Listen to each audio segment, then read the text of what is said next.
nang lumipas, ngunit ang sakit ng nakaraan ay hindi pa rin nalilimutan.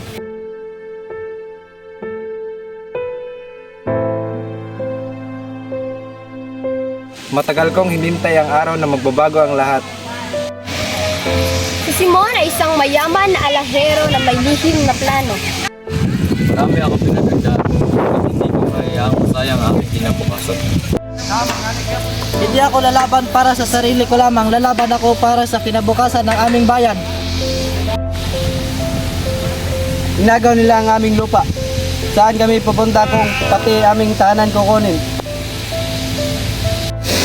Pagod na kong katuloy na para akong walang karapatan magsalita. Hindi ko alam kung alin ang tama.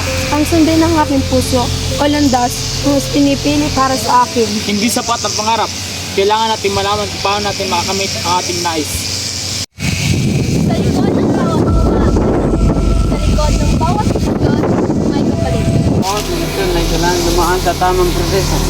Ang mga salita ay may kapangyarihan, ngunit sino ang makikinig sa katotohanan? Ang tunay na pagbabago hindi ito nakukuha sa galit lamang. Kailangan din ito ng tamang layunin.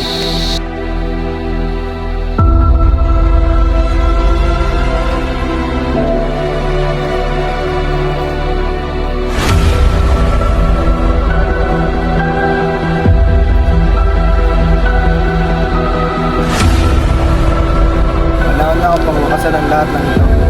Ang lihim, isang paghiganti, isang plano na maaaring bago sa lahat. Ngunit ang paghiganti ba ang tunay na daan tungo sa kalayaan? Isang kwento ng pangyayari, pag-api, paghiganti, at pag-ikibaka sa pagbabago.